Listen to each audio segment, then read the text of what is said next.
میں نے ماں جی سے کہا، ماں جی یہ تو سب ٹھیک ہے، لیکن ایک شخص ہے جو ہر 7 دن میں میرے پینے کے پانی کی ٹنکی بھر کر جاتا ہے۔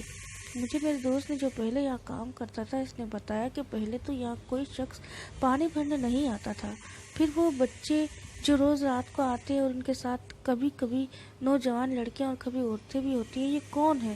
اور میں تو ان بچوں کے ساتھ کھیلتا رہتا ہوں اور پھر سو جاتا ہوں، جبکہ آس پاس کے لوگ پیر صاحب سے کہتے ہیں کہ ساری رات مرغی کے چوزوں کو میں دوڑاتا رہتا ہوں۔ حالانکہ شروع میں ساری رات مرغی کے چوزوں کو دوڑاتا تھا، لیکن ان بچوں کے آنے کے بعد تو چند دن ہی میں مرغی کے چوزوں کو دوڑا پایا، جبکہ اب تو یہ بچے مجھے جانے ہی نہیں دیتے اور ان کے ساتھ کھیل کھیل کر میں تھک جاتا تھا اور فجر کی نماز ادا کر کے سو جاتا تھا، تو پھر ان لوگوں نے مجھے کیسے دیکھا؟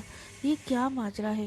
ماجی نے بتایا کہ یہاں جناتوں کی پوری بستی ہے اور وہ بچے جو تمہیں روز کھیلنے کے لیے بلاتے ہیں وہ بھی جنات کے بچے ہیں، اور ان کے ساتھ جو نوجوان لڑکیاں یا عورتیں آتی ہیں وہ صرف بچوں کی حفاظت کی خاطر آتی تھی کہ کہیں تم ان بچوں کو کسی قسم کا کوئی نقصان تو نہیں پہنچاتے۔ لیکن جب انہوں نے تمہیں بے ضرر پایا اور ان بچوں کے ساتھ تمہاری بے لوث دوستی دیکھی اور پیار دیکھا تو وہ لوگ تم پر اعتماد کرنے لگے اور تم سے خوش ہو گئے۔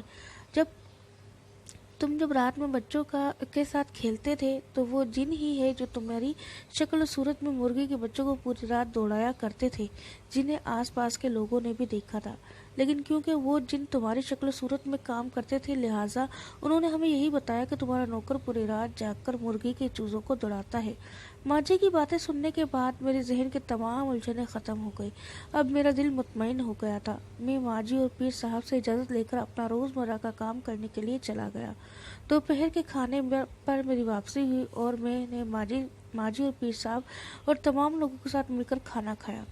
اس کے بعد ماں جی، پیر صاحب اور ان کے تمام چاہنے والے اور جو لوگ یہاں شہر سے آئے تھے سب لوگ شام تک واپس اپنے اپنے گھر چلے گئے۔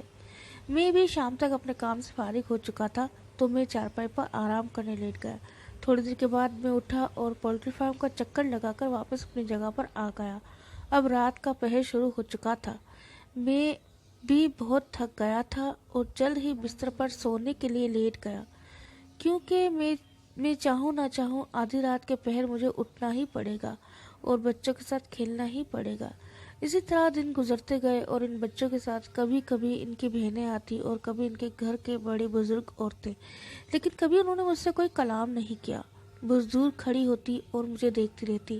ایک مرتبہ جناتوں کے قبیلے کے سردار جو ان بچوں کے نانا جان یا پھر دادا جان تھے وہ تشریف لائے، مجھ سے بہت گرم جوشی سے ملے اور مجھ سے کہا کہ بیٹا تم اللہ کے نیک بندے ہو، کبھی کسی کا برا نہیں چاہتے، اس لیے ہم تم سے بہت خوش ہیں، لیکن بیٹا ایک بات ہمیشہ یاد رکھنا کہ تم زندگی میں کبھی کسی بھی قسم کا نشہ نہیں کرنا ورنہ ہم تم سے کبھی نہیں ملیں گے۔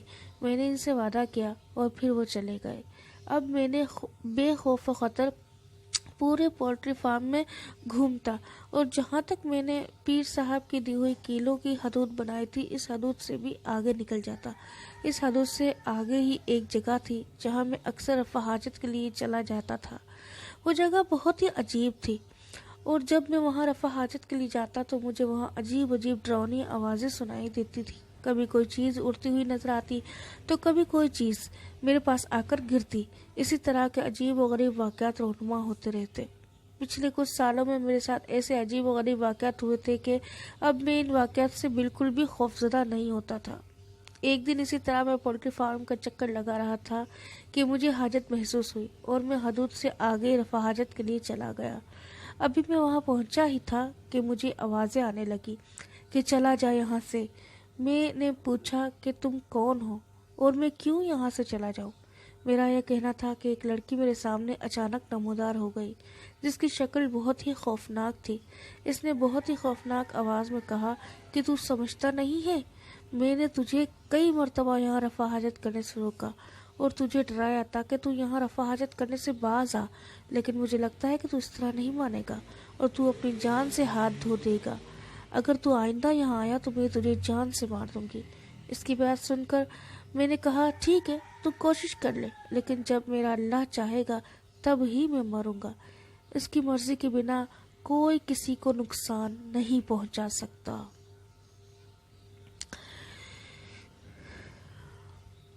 دوستو یہ تھا کہانی کا حصہ پنجم۔ مزید کہانی جاننے کے لیے آپ اس کے پچھلے تمام ایپیسوڈ پڑھ سکتے ہیں۔ یہ حصہ پنجم ہے، اس کے بعد نیکسٹ ایپیسوڈ ہم آپ لوگوں کے ساتھ شیئر کریں گے، وہ آخری ایپیسوڈ ہوگا۔